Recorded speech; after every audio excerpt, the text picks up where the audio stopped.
नमस्कार बंधुरा पूजास कुकिंग कर्नारे सबाइके स्वागत जानाई। आमार आजकेर रेसिपि आलू फुलकपि मसाला।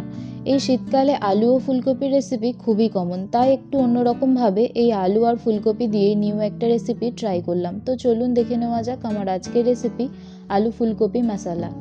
আলু ফুলকপি মশলা বানানোর জন্য প্রথমেই গ্যাস অন করে একটা অ্যালুমিনিয়ামের বাটি বসিয়ে দেব।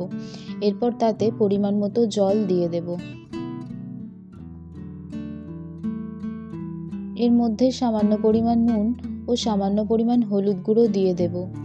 দিয়ে জলটা একটু গরম হয়ে এলে এর মধ্যে আগের থেকে কেটে ধুয়ে রাখা ফুলকপি ও লম্বা লম্বা করে কেটে ধুয়ে রাখা আলুগুলো দিয়ে দেব।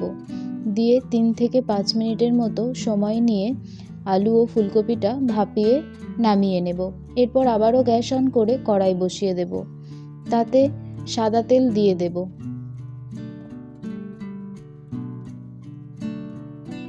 তেলটা একটু গরম হয়ে গেলে আগে থেকে ভাপিয়ে রাখা ফুলকপিগুলো দিয়ে নাড়াচাড়া করে ফুলকপিটা গোল্ডেন ব্রাউন করে ভেজে তুলে নেব।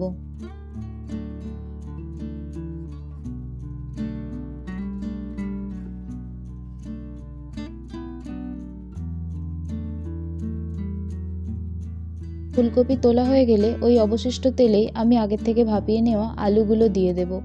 দিয়ে নাড়াচাড়া করে বেশ কিছুক্ষণ ধরে আলুগুলো গোল্ডেন ব্রাউন করে ভেজে তুলে নেব। এরপর কড়াইতে ওই তেলেতেই শুকনো লঙ্কা, তেজপাতা, 2টো লবঙ্গ, 2টো এলাচ ও 1 টুকরো দারচিনি দিয়ে দু একবার নাড়াচাড়া করে নিয়ে আগের থেকে কুচি করে রাখা পেঁয়াজ এর মধ্যে দিয়ে দেব। দিয়ে বেশ কিছুক্ষণ ধরে নাড়াচাড়া করে ভেজে নেব।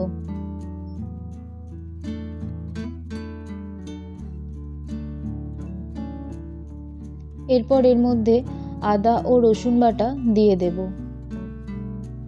দিয়ে বেশ কিছুক্ষণ নাড়াচাড়া করে এর মধ্যে হাফ টেবিল চামচের মতো হলুদ গুঁড়ো ও 1 চামচ লঙ্কার গুঁড়ো দিয়ে দেব। দিয়ে আবারও বেশ কিছুক্ষণ ধরে নাড়াচাড়া করে নেব।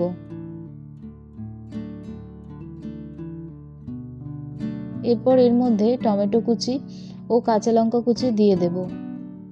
দিয়ে সব একসাথে ভালোভাবে মিশিয়ে নেব। এরপরে 1 চামচ জিরে গুঁড়ো ও হাফ চামচ ধনে গুঁড়ো দিয়ে দেব। দিয়ে আবারও ভালো করে মশলাটা কষিয়ে নেব। এরপর মশলা থেকে তেল ছেড়ে এলে এখানে আমি কাজু বাদাম বাটার পেস্টটা দিয়ে দেব। দিয়ে আবারও ভালো করে সব একসাথে মিশিয়ে নেব।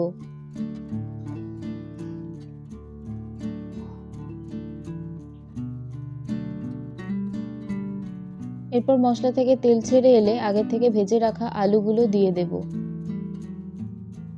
দিয়ে ভালোভাবে মশলার সাথে কষিয়ে নেব। এরপর ভেজে রাখা ফুলকপিগুলোও দিয়ে দেব। দিয়ে আবারও নাড়াচাড়া করে নেব।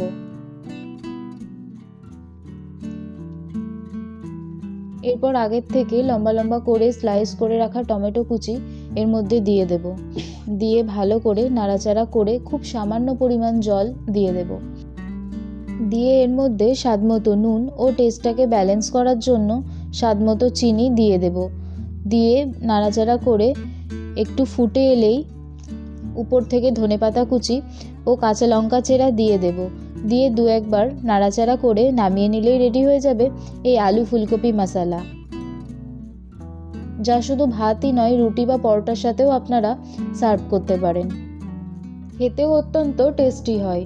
অসংখ্য ধন্যবাদ ভিডিওটি দেখার জন্য। এরকম আরও ভালো ভালো নিত্য নতুন রেসিপির আপডেট পেতে আমার ভিডিওটি লাইক করে চ্যানেলটি সাবস্ক্রাইব করে রাখুন। ধন্যবাদ। ভালো থাকবেন, সুস্থ থাকবেন।